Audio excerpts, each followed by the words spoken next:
The sky above the Rose Kingdom did not glow. Its appearance was of darkness while gathering around the Rose Kingdom. Kendi and Kato stood at the very edge of their world to unite both in conquering evil, watching as the vibrant blue was strangled by a sickly, suffocating gray vortexes. The sun crystal had turned gray with envelope evils, as depicting death to the Rose Kingdom. The angel of evil Lucifer had no beating heart. He brought death to all life within the Rose Kingdom of life. High above the palace, the clouds began to twist and coil, only to create fear to the kingdom. Nyoka, a pagan so-called goddess, manifesting into the terrifying shape of a massive, celestial angel of goodness. On the balcony, Queen Nyoka stood triumphant, but only within her world. Nyoka's white and gray gown fluttered like a snake's skin in the wind as she raised the stolen crystal high, while on her balcony in the temple. With a cruel smirk and a flick of her wrist, she tore a rift into the shadows and vanished. Below, the spell tragedy was instant. The golden crops, once heavy with life, shriveled and turned to white dust while blowing in the high winds. But the show must go on to victory is Christ. There was no time for mourning, and no need for counting one's lost, yet. Kendi gripped her gold shield, feeling the golden metal vibrate with success in the near future, with her smile was on her face. Kato saw himself as a successor within the residual heat of the sun. He was filled with a winning spirit to only be a successful conqueror. Kato leveled his spear toward the darkening horizon. Kato and Kendi's eyes were fixed on the Rose Kingdom's success. They sprinted across the lovely valley. Their footsteps ran heavy on the healing and wealthy earth. As Kendi and Kato reached the temple, the air changed.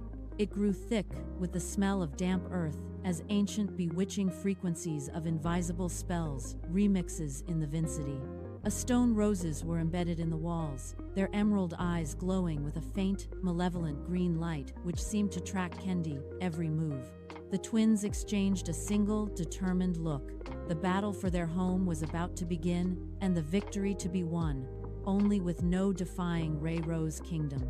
Kendi kicked open the heavy obsidian doors, the sound echoing through the marble, hollow halls. Inside was crying loud. Nyoka sat upon a throne in her white and gray gown of roses, coiled stone, the sun crystal pulsating weakly in her palm like a dying star.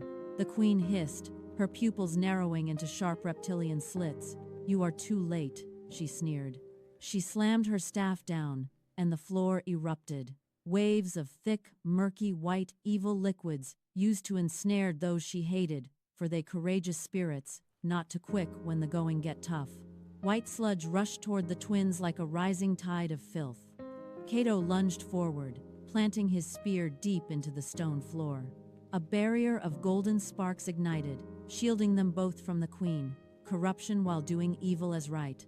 The sludge hit the golden light and sizzled, filling the room with a blinding, acrid smoke that masked both twin next move. Using the smoke as cover, Kendi vaulted off a marble stone pillar, her shield held high. She was fighting for her belief and not for her blighted color only, deemed by the world, who looked not like her. She brought the metal down with a thunderous crack against the queen's staff, knocking the evil relic from her grasp. Nyoka shrieked in rage, with anger, her fingers elongating into jagged scratches in the midair of moods, when stifled with endless chaos. Obsidian claws as she lunged at Kendi's throat, but Kato was faster. He swept the queen's legs with the shaft of his spear. Both twin were there to force the queen back into the shadows. The twins stood shoulder to shoulder to fight the evil queen spells off which was carried out against the Rose Kingdom. Both twins, armor beginning to glow in a perfect, rhythmic unison. They channeled every remaining spark of blessing from the Yahweh mercy and grace into their miraculous weapons. Now, Kato bind his sword to his sister's sword to defeat the evil queen. A blinding pillar of golden light erupted from above them which came rapidly. They felt blessed by Yahweh, being in their lives. The power of Yahweh was tearing through the temple roof and shattering the darkness. Enchantments and engage as good within the temple of evil's deeds.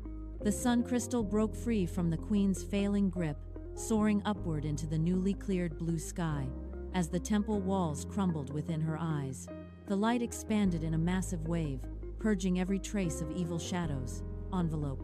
outside within the Rose Kingdom by this queen, mentioned within this story, the villagers looked up in awe as the gray clouds dissolved into nothingness.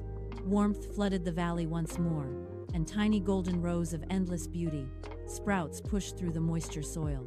Kendi and Kato stepped out on the now heal earth, their armor reflecting the brilliant morning light.